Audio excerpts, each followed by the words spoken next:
Lonesome Lands podcast, special report here. We are here with the U.S. Ag Secretary Brooke Rollins. Thank you so much for coming, and hopefully we're going to set a few things straight today. Oh, it's so great to be with y'all, and thank you for your patience and getting this schedule. But this is really the highlight of my week. So thank you for having me on. Love you guys. Secretary Rollins, on a personal note, I just want to tell you thank you so much for coming on and agreeing to visit with two producers right here in the United States. That's really all we are. Recently, over the last year, we've done this Lonesome report, and a lot of people have come to depend on this. Just regular producers across the nation, and we've gotten a lot of support. So let's get right into it. And apologies for some of the tough questions, but the people want and need to know. No, absolutely. No Yeah. apologies necessary for that. And I'm going to do my very best to answer. But I tell you what, Yes, ma'am. can't, if I don't have it at the top of my head and right at the tip of my tongue, then I'll come back on and Well, we'll keep the conversation going. listen, I always tell everybody if we don't know, we don't know. And we have Yeah, to we'll figure it out down the road. But that's I right. guess the first question I want to ask you is about the markets and in Mhm. consideration of these market changes over the last 41 days, in where we have lost $80 per hundred on the January feeder cattle futures and created a lot of volatility. How do we navigate the balance between losing the conservative base, the supporters for the Trump administration, which overwhelmingly rural America is very much Trump supportive? Mhm. How do we balance that when we have this market volatility coming down, actually crashing? We've seen the largest downfall since October 14th in our history of the business. How do we balance that? Give us some answers there. Well, I appreciate you bringing that up, and I actually the only notes I have in front of me, I thought y'all may ask about the market, so I actually do have a couple of numbers in front of me. You guys, let me know if this is not the same as you all have, but I think this will help us level set, and then we can have a conversation about it. So a year ago, feeder cattle were at 262. The high, of course, where our people were finally making some money, just a month or so ago, was 378. So from 262 to 378 over the last year. Yesterday, we don't have today's numbers. Of course, we're not finished yet. And by the way, today is Tuesday before Thanksgiving. I don't know when y'all are going to post this, but yesterday we were at 304. So in a year, we've gone from 262 to 378 at the highest, back down to 304. Now, the good news with that is that we're still up from where we were a year ago, 262 to 304. I think that's about a 17% increase. Of course, last year at this time, we were, moving through an election and moving into a new administration, leaving the last 4 years of what I believe was a war on cattle and certainly on all of agriculture, trying to fix that too. But you're right, it is not ideal that a month or so ago we were at such a high number, and we've certainly moved down, and we obviously know there's a lot of reasons for that. The market itself is adjusting, but understanding we've got the tariff issues going on, we've got the importation of our lean trim going on, right? We have the port closed. We have a higher request for protein for beef than we've ever had, and it's continuing to go up. So as we are managing all of that and trying to let the market work, but not being such disruptors in the market, I think is really important. Certainly not where the president would want to be. Your question about, I think, the conservative movement and where rural America is, and I hear it all the time, feeling very discouraged Mhm. at the, kind of the back and forth and who's with us and who's not. And no one's been more with President Trump than our rural America has. I mean, even in the dark days of 2021, post January 6th, we believe we had an election taken from us. A lot of people were jumping ship, right? We're not on the Trump train anymore. And these communities, more than any other community in the country, has been beside President Trump unequivocally and resolutely from moment one. And he knows that. And so, as he's working to make America more affordable again, some of that, it doesn't have to be mutually exclusive, but I think some of that is where a lot of the concern has come in and people questioning, is he really still with us? I mean, we've been with him. Is he really still with us? I can state without hesitation that he, in fact, I just talked to him this morning about it, that he is 100% with our people and understanding that this has not been ideal this last month. And hopefully we're moving into an area and a time where we can have a little more, I guess, maybe I should say a little less volatility, or hopefully a whole lot less volatility than we have in the last month. And that's what we're working toward. Well, let's piggyback off of that and just say, for example, with the, recognition of that volatility, and it has been volatile. I've got skin in the game, been buying high price calves, the board drops, and you have no way to protect that investment. So it's really scary on every level for these producers. Everybody is talking about the border. What comes next? What is going to be next? And everybody thinks that the border opening to live cattle trade, which it is shut because of the New World screwworm threat at this point, we need to send that screwworm back south. What is your vision, or what do you think the future looks like for that trade to open up? Because at this point, people are so afraid that if we open that border, it's going to send us another 20%, another 50, I think we're at 15% fall now. But if we go another 15%, and they believe that could happen if the border opens, what is your vision for that, at least for the border opening, in terms of security for the people? Right. Well, just to, again, to kind of get everyone on the same page, we closed the ports for the most part late last spring, as the New World screwworm began to make its way up to the southern border. Of course, I'm from Texas, so lived this right on my backyard, and have certainly been keenly aware. In the 1950s and the 1960s is the last time it was in our country. It decimated our livestock herd and certainly our cattle, most importantly, but really a lot of our livestock. We realize that that is the number one biggest priority, is protecting our herds in America. And that's why we took it so seriously. I'm sure y'all can imagine the amount of pressure that we have. I don't want to say the pressure we've been under, absolutely. but I mean, you can imagine, right? There's a lot of money that's being left on the table. Mexico is really hurting. Of course, that's not a concern of mine. That's the Mexico government's concern. But Mexico has been hurting a lot of our guys that depend on that cross-border trade, more in the southern part of our country. Certainly my backyard have been really, really hurting and very concerned. I think the last I heard, we've got about 1 million head of cattle that normally crosses during that time that has now been closed down to the ports. Here's what I'll say. Are we there today? We are not. We're still not 100% or almost 100% confident that the New World screwworm is contained. Are we in a better place today? Better meaning, are we closer to being confident that we can contain it south of the border and that we are pushing it back and that we are building these facilities? Yes, we are more confident. Do we have a specific date in mind that we think it could reopen? We have not concluded that yet. But one thing I will say, when we reopen, it's not a matter of if, right? That Mexico is a really important trading partner. If I had my druthers and we're trying to rebuild the beef herd here in America, I could make a really good argument why we keep that border closed, but that just isn't realistic, to be honest with you. But when we do reopen it, when we do get to that confident point, it will only be gradual. So we won't open all 8 of the ports at one time, and we won't have 1 million head that, join us in America within a week or two. It's going to take a while to start moving that product again, those feeder cattle again.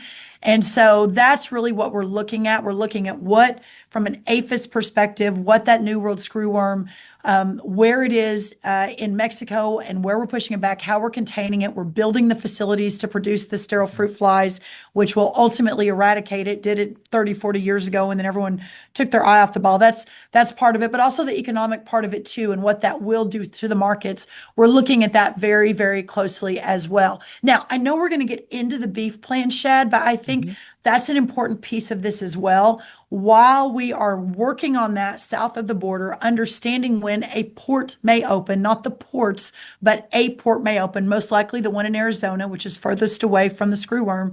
While we're looking at that, also expanding all of the opportunities in America for our current ranchers. That's the beef plan, that opening up 5 million additional acres in the West for our Western ranchers, making sure that we take the regulatory burden off of those ranchers, in decreasing the age of protection for a beginning rancher, changing the dietary guidelines so that, listen, beef continues at an 8% increase every year. There's more and more consumption request for it, more demand. That's going to actually go much, much bigger than that as we rework the dietary guidelines and rework school lunch programs, SNAP, et cetera. So as difficult as things may seem right now, I'm not sure that there is an industry in agriculture that I am more bullish about than our American cattle ranchers and cattle raisers. I think the sky is the limit for this industry based on what we're seeing in our work with Bobby Kennedy and the Make America Healthy Again movement. Well, certainly the demand for beef is as good as it's ever been, and that's one of the things that has these cattle ranchers and producers a little confused, is that our fundamentals really haven't changed. And Mhm. we still have a great demand for beef. There's no more pounds of meat, there's no more number of head than there was yesterday or a month ago, and so that's really where the confusion has come into play. With that said, where are you at on the Edinburgh, Texas fly production facility? This has gotten a little confusing, and probably it's our fault for not messaging it well. So the first phase of that South Texas Edinburgh facility is just a distribution. It's not a creation of more flies. Okay. So what that means is that we'll be able to distribute more closer to the Texas border, but it isn't that increase in a couple 100 million flies that we need every week to really get our arms around this for the long term. So Okay. yes, so we're looking at early spring for that distribution piece of it, but for the actual production, we're still probably a year away from having that production facility up. Maybe make a tiny bit of news here with you all. We are actually looking at temporary facilities. We don't know that it will come to fruition, but we are very, very close with a company that can potentially build and get up very quickly. So instead of having to build the massive production Sure. facilities continue. Those are funded. They're moving out. The Department of Defense, now Department of War, Pete Hegseth has made it a priority out of his agency to get that huge production facility built. But in that 12-month or plus time frame to get that built, we think there is an opportunity to build temporary production facilities that even could move. So if we have an outbreak somewhere, it's Sure. not near Nuevo Leon, but it's closer to the New Mexico border, we can potentially shift. Now, again, all of that, we're right towards the end of understanding what that could look like, and there'll be more to announce on that probably in 2 to 4 weeks. But we're looking at every single possible option to ensure that we're protecting our herds on this side of the border. Man, that's super exciting right there. It really is. Yeah. Yeah. Yes, Jim? and I guess before we dive deep into that beef plan, the last thing kind of in the news is this Lexington beef plant in Nebraska closing. Yes. And I know, it's a company that's closing a beef plant, but I was just curious and also the announcement of the investigation into the Packer concentration. If you just wanted to, I know it's a Department of Justice deal, but if you wanted to get into that and had any information on either of those things. Absolutely. Yeah, let me talk about that for a minute. I think that back in a very different life, I was a litigator with a law degree, I didn't necessarily practice antitrust, but that was really what I focused on in law school. And worked for the Texas Supreme Court, worked for our federal courts, worked at a big firm, and I have always had an acute interest in monopolies, oligopolies. So it's interesting. I've not actually ever talked about this before. So I have a little more familiarity with this than maybe a lot of people in my position would. I say all that because anytime you have four companies that control 80 to 85% of any industry, that's a big problem. That's problematic, whether it's in the beef industry, whether it's in the chip industry, whether it's in the rocket industry, that is a problem. You have even a much bigger problem, from my perspective, when two of those four are not even American-owned companies. This is a national security issue. Absolutely. This is an issue that affects our American ranchers. This is an issue that no matter what the numbers anyone lays in front of me in terms of how much money is being lost by those four or what they're not making, that there has to be a significant deep dive and look into A, how that happened, B, how it's affecting the market, and C, what we need to do about it. I take that even a level higher, because it's one thing to say, oh, we have an oligopoly or whatever the right term is for four, that we have that in the cereal market or in the pen market, right? Okay, that's a problem. Let's fix it for the American consumer. When you've got it as part of our food supply system, that is an entirely different conversation that I believe we're talking about those four who control 80 to 85% of the market right now for beef. I think we could extrapolate that out into other potential agriculture lanes, and we're obviously not going to talk about that today, where the foreign purchase of not only our farmland, not only a lot of our ranches, but of our actual food production and food supply distributors is a massive national security issue. And if we don't get our arms around that with some solutions very quickly, I don't know that there will be another administration that will be willing to tackle it. I believe the way that this administration will be. And listen, guys, I understand the frustration from our people. I really do. And I'm sure y'all hear it probably as much as I do because you guys are on the front lines. But I have to believe that those same amazing patriots that are feeding and fueling and clothing our country, our ranchers, that they also understand that this administration arguably has more bold, courageous leadership to take on some of these big issues that for too long have been ignored. So I think that you'll be hearing a lot more about that moving forward, because I do have a legal background and I have studied this.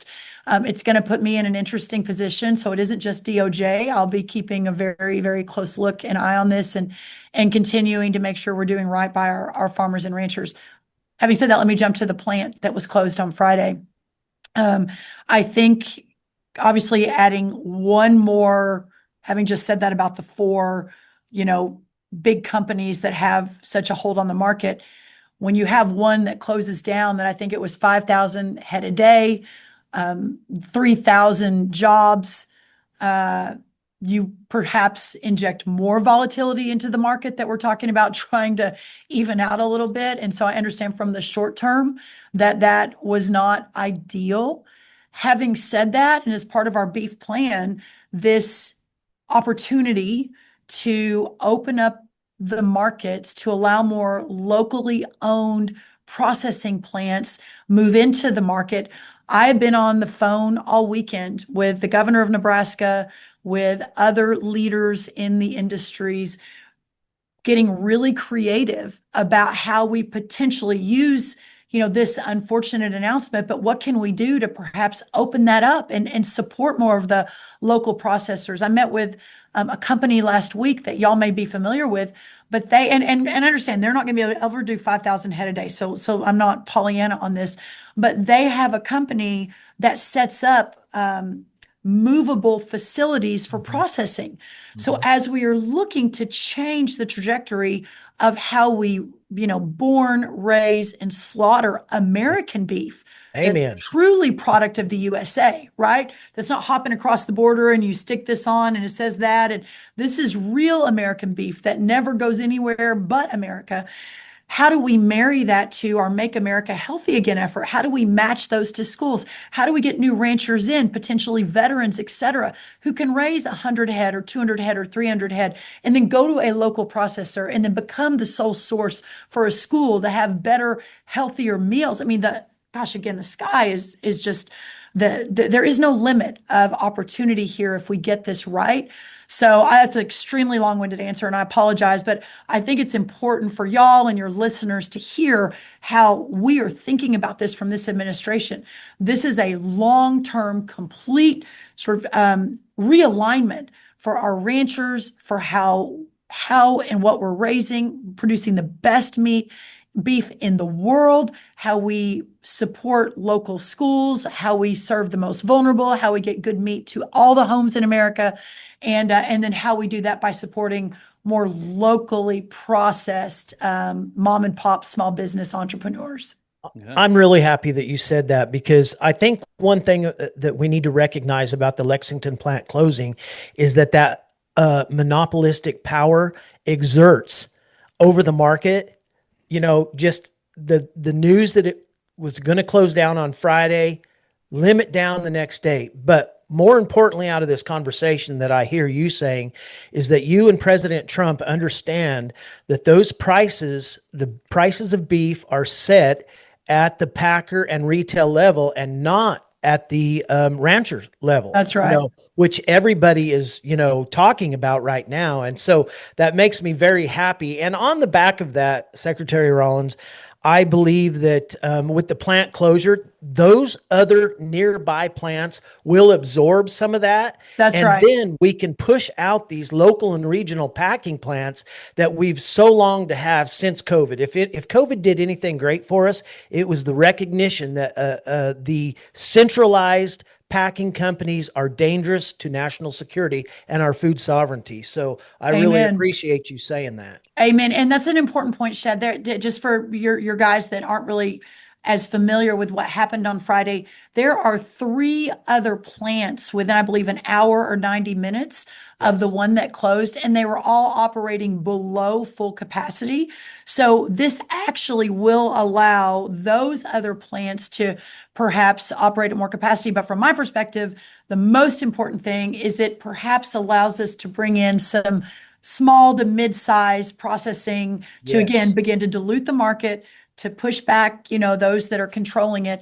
And I do want to say there are really good men and women at Tyson and Cargill. I mean, those are 2 of the 4. And none of us want any of them to lose their jobs, to not be able to feed their family. But again, these are not mutually exclusive. We can build out this processing capacity. I was on a Zoom with some processors in North Dakota, and they were great. And one of them said, Ms. Rollins, if we could just get a $60,000 grant, I could buy a new grinder, and instead of doing 1 head per week, I could do 6 or 10. And this isn't going to change the world, y'all, but just think if we could get 100 of those guys, right? Maybe even 200 in smaller rural communities around the country. Change our communities. Right? This is the backbone of America. Yes. And it's crazy. I've got chill bumps talking about it, which probably makes me a little bit weird, but no. I just think there's so much opportunity here to return what's great about our country back to rural America. And this is our time to do it. Well, and let's go a step further. I think we get caught in the mix of people saying, we're against the big packers. We're not against the big packers. We have to feed America, and they are part of that story. We are against the monopolized control of the centralization, which is actually taking ranchers off the land as we speak. That's what we're against. So we have to spread that out. Amen. That's you said that much better than I did and much better than I could, but that's exactly right. And you think about, we've lost 150,000 ranches since 2017. I mean, just think about that number, 150,000 since 2017. That's heartbreaking. It's heartbreaking. If we don't reverse that trend, we will lose our country. I really believe that. It's so much bigger than just about the cattle and the beef, although that's the center of this conversation. But if we can't reverse that trend, we'll lose what's great about this country. And for Sage, your 16-year-old who I know who's off camera, and maybe some other young ones, they won't raise their children in the same country that we've been able to raise ours. Bone chilling. Music to our ears. Amen. We've been beating that drum, I think, of all those points that you just made for a long time. And Yeah, so y'all have. it made us pretty excited just to hear all that. And to go into it, I was going to ask, we have this plan, you announced USDA plan to fortify the American beef industry, strengthening ranches, rebuilding capacity, and lowering costs for consumers. I feel like what you just went into as far as community and all that, I was going to be like, well, how did this come about? I think you just pretty much laid it out there, how that Yeah. came about. But yeah, as far as the plan, there's a lot in there, I guess. I guess if you just want to get into it, how it did come about and what the goal is going forward. Um, Yeah, I would love to, and we probably don't have time for me to go through all of it, but I think the plan's on the website at mhm. USDA.gov. So We'll put a link up. that So, would be awesome. So y'all put a link up. You can read more about it. But what I have found, I'm now 9 months on the job, and I am not of Washington. I've never been an elected official before. I'm probably very different than those who've been before me, at least over the last 20 or so years. The benefit of that is that I have no relationships in Washington. I don't go to the cocktail parties. I'm not of, don't have, not best friends with the head of any trade associations. And what I have found is that when I'm out in America and I have roundtables with actual real farmers and real ranchers, that's when I learn the most. And that's how I can fully understand how to fix a very broken system. So a couple of months ago, I had a group of ranchers come in from the West, and I said, come to me with solutions. I understand all the problems and I want to understand those really well, but I really want to understand the solutions and what I can potentially do. We can't fix any of this overnight, but if we can build the infrastructure, change the trajectory, I've got Mm. 3+ years left to do everything I can, run at full speed, work 7 days a week, 24 hours a day, 365 days a year. And that's kind of how we roll around here. That hopefully what we will have done in our short time here is built that infrastructure. So the next Secretary of Ag and the next president can come along, hopefully, not surprisingly, that's a conservative, right? An America First person, not someone that thinks cattle are causing climate change. Then Amen. that's a whole other thing you'll have to deal with once I'm gone. But hopefully that's not it. And in doing so, we save America. I mean, that's kind of goes back to my last answer with y'all. So that group came in, they came with an incredible list of here's what you can do. We can open up more grazing in the West. Department of Interior and Department of Ag can finally get on the same page so that these ranchers don't have to pull a tag here and pull a tag there. We need to label real American beef as American beef that's born and raised and slaughtered. We need to put money behind that. We need to put money into processing. We need to make sure that we're opening up processing. So you'll see that when y'all put the link up. It's about, I don't know, 30 to 40 key policy points that we're working on. And I know it doesn't necessarily check every single box that, you guys represent and that y'all have been asking for. But what I said to them is just be patient. I believe we're going to be able to make so many changes. And I think this plan gets us a huge way down the road. And we'll keep working on everything as we continue to build out the herd, continues to support our ranchers, get younger ranchers in the game, change the way we feed our kids through school lunches and food stamps. I mean, all of this works together. And that's why I think our administration is perhaps the best chance we have to make these changes for the long term. Absolutely. And I just, I want to, I've gone over the plan several times and I really like the plan. I think it's excellent. It's a great start. Yeah. One of the things in the plan that I appreciate about it and what I appreciate about you is the recognition of the importance of private property rights. As you Amen. well know, we've worked with the mods. We're working with the Kings. Yeah. I've got 7 other families that have these problems that we all need to work on. And I've worked on these issues since 1999 because my family through a very corrupt public-private partnership, lost a vast amount of our operation. Oh, no. And so that is where the seed for me begins. But my War on Beef presentation really addresses every single thing that you talk about. And all of this, it's important for the people to understand through this climate change lie, that right. all of this goes back to who's going to control the land and have access to the natural resources. And that is the fight that we're fighting today, Secretary Rollins. That's right. It is the very foundation of our Constitution, the ownership of private property, whether that is your land or your coat or your car to get to work. That is the foundation. And that really is the climate fight right now. And we have to delineate that fight. Wow. Well, Shad, you are speaking my love language. I mean, I have said my long history in public policy and enacting good policy and fighting for the Constitution and fighting for freedom. It all begins with private property rights. And you may know this, but I'm guessing some of your listeners don't, because they don't pay that close of attention. But this all started for me with the Suzette Kelo case. When Kelo went to the Supreme Court, again, as a former practicing constitutional attorney, when Kelo went to the Supreme Court and it was decided that you could take someone's property and give it to a government who can give it to a pharmaceutical company because more taxes would be paid into the coffers. This is the end of Western civilization as we know it if we don't fight that.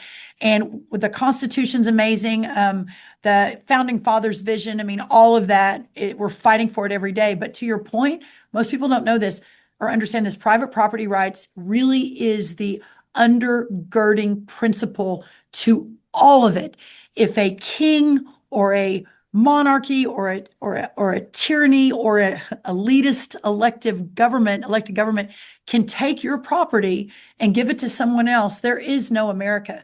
And that's why I have leaned in, and God bless you for all your work with the mods. Of course, we're now working with the King. Send me your other 6 or 7 families. We'll get them on the docket right away. But I'm going to do everything I can in my short years while I'm here to shine a light on that, to help those families, and also to change the laws where we can. This is a local, state, and federal problem. This is not just the feds or not just the states. It's not just the locals.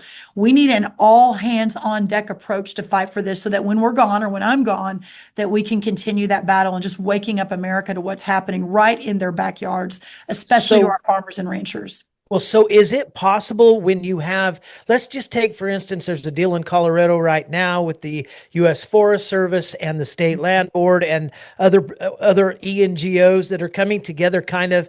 How do we navigate through what is authority by the federal government and authority by the state government? Because what I'm hearing from you is that we need to change these laws long term. So down the road, when all of us freedom fighters are gone, that can't be change back. That's exactly right. So here's what I would say. And there are different, the mods, of course, that was a Forest Service, that was USDA. So I don't want to say that was easy, but certainly that was within my jurisdiction. But we just finished a case with the Henry family in New Jersey, a blue state with a local government that was taking their 175-year-old farm and giving it to a developer for affordable housing under some crazy affordable housing rule that the state of New Jersey had passed that they'd sent down to the locals. That's why this is so egregious. It can come from anywhere at any time. To fix that one, I had to work with the local government. I had no jurisdiction over it, but by using our platform, by working in the Trump administration is amazing because this president will use every tool in the toolkit to get done what he believes is right. So, that may be threatening some funding. That could be threatening the Department of Justice, not just threatening, but actually, effectuating the Department of Justice, et cetera. So that's that's kind of the short term, almost the whack-a-mole that we have to do to help each of these individual families. Okay. But the long term of this is engaging the citizens through C4 grassroots work, making private property rights a major tenet of elections. I'm getting a little bit out of my USDA lane here and just talking about big public policy. Sure. But all of your listeners, this is where they can engaging with their state legislatures, engaging in elections, asking the questions. when I'm done here in 3 years, I'm very likely to go back to the think tank I started in between Trump 1 and Trump 2, which was the America First Policy Institute, working in blue states and red states. The amazing thing about private property rights is it's not a blue or red issue for the most part. You've got your radical lefties who don't think people should own anything, the government should have everything. But even the moderate average Democrat voter doesn't believe that a government should take your property, Shad, and give it to me. Like, Correct. they don't believe that. So just like the average voter believes that the border should be secure. You know, President Trump made a secure border one of the top issues when before he came on the scene, it wasn't.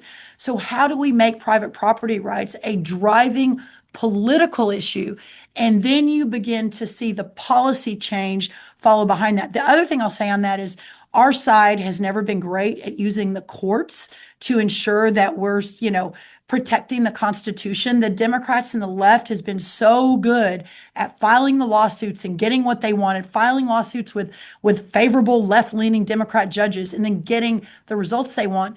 That has now changed. We've got a lot more people who are pro private property rights, pro America, pro freedom, pro Constitution, who were willing to file lawsuits and use our court system to get to the right answer. So hopefully in the next year or two, we have a Supreme Court that is more pro Constitution and pro private property rights than perhaps we ever have. So making sure that those who are out there litigating are moving these cases up to the Supreme Court. And that certainly would solve this in many ways for the long term. Fantastic. Thank you. All right. Well, I wish we had more time, but I do too, but I'll come back, y'all. I promise I'll come back. Wonderful, wonderful. And you've been a big inspiration to my daughter. So I wanted to bring in our youth correspondent here. I love it. Sage Hi, Mundorf. Sage. She's a big FFA 4-H, and she's loved watching you on social media and everything that you've done. Thank So you. she had a question for you. All right. Hi, Sage. Hello. Are you going to go to Texas A&M? I don't know. Your dad's like, no, Brooke, I don't want her to go to Texas. We'll see. She's got to work on her softball if she's going to play there, I guess. Oh, I love it. I love it. So I watched your speech at the National FFA convention, and I wanted to know more about moving the charter seat from the Department of Education to the USDA and what that means for the future of FFA. Oh, Sage, thank you. What a wonderful question to end on. And God bless you and all the young men and women who, just like me, at 16, didn't really know what the future held, but that organization inspired me to just think big. And didn't matter. I was from a tiny town and I was raised by a single mom and we had no money to our name, that this was a country where anything was possible. And of all of the influences in my life outside of my church and my family, FFA was the biggest influence. My ag teacher, Mr. Rosenbush, has just changed my life forever. And so my heart is forever with the future farmers of America. I had the amazing chance to go and address the National FFA convention. And I maybe did something that was perhaps not expected. And I believe that if we don't have a strong FFA, if we don't have an FFA that is aligned with the values of America, which is faith and family and tradition, that I think the single most important youth organization in the world, that's how strongly I feel about our organization. I think that the future of our country is in trouble. And the reason I used that platform to talk about how important it was for FFA and for the FFA members to never be afraid in the public square to talk about their faith, that God and servant leadership and what all that stands for, that has to be at the center of everything we do. And I believe that the FFA has strayed from that in the last 5 or 10 years. And so in working alongside my friend Linda McMahon, who's the Secretary of Education, where FFA's charter was held, and officially moving that over to agriculture, to my purview, and to one of our undersecretary who's focusing on this a lot, that we'll be able to work alongside, hopefully, the leadership of the organization to make sure that we're not losing what's most important and what's best about FFA, which is providing the leadership and developing leaders for tomorrow, but also based on faith in the future of farming, with a faith born not of words, but of But of deeds, deeds. Sage. Amen. So I look forward to working with the FFA. I think it's really important that we stand up for what we believe in, and that's what I'm going to do. And hopefully when I leave, we'll have an even stronger organization than we have today. Well, thank you for everything you're doing for America, and thank you for bringing to light the FFA, and I think that's really important for younger people. So thank you. Oh, God bless you, Sage. And your I think you have a little brother, another little Yeah. future farmer coming up. She's got a brother and a sister. So Another yeah. brother and sister coming up. And Yeah. again, y'all, it's an honor to be with you and really appreciate it. Hopefully this conversation has been fruitful and answered some questions. And y'all know how to get in touch with me. I'll be happy to come back on anytime and we'll keep talking. Thank Well, you so much. And happy anniversary. I saw a year ago, I think it was Sunday, right? Or a year ago you were announced, and it has been Y'all, a year ago, my family and I are driving in our motorhome from Fort Worth, Texas to Auburn, Alabama for an Aggie football game. We are stopped. This is what I didn't say in the post. We are stopped to spend the night at a Walmart parking lot in Newton, Mississippi, because it's free. You don't have to pay. My husband is Right. very economically, aligned, and I would have been okay if we'd gone to a KOA, but he said the Walmart parking lot is free. So we stopped in the Walmart parking lot, and it is in that parking lot in Newton, Mississippi, where I got the call that the president wanted me to serve as his 33rd Secretary of Agriculture. So that call was a year ago Sunday. And as I said, it wasn't part of my plan. And sometimes God and President Trump have other plans for you than you have for yourself. But I'll end on this. This has been, as it's a challenging job. It's hard. I mean, you all know we just hit on, but a handful of issues on this podcast. There are dozens and dozens and dozens and dozens more that are so challenging. But I believe that God has prepared me for this moment, and I'm not going to be perfect at it. I'm hopefully not going to disappoint too many people, but I know people will be disappointed. But I'm going to do the very, very best I can and keep praying about it and working hard. And I just feel so grateful, so privileged, and so honored to meet this moment in our nation's history for our farmers and ranchers. So thank y'all for having me. Wow. Thank Very you. inspirational. Thank you. Thank you. You've been a huge inspiration for us. And to be honest, I think you are perfect for our position right now. You're the best that we've ever had in my lifetime, and I appreciate you. And I want to personally wish you a happy Thanksgiving to you and your family and your mother, who is a representative here in Texas. Yes, she is.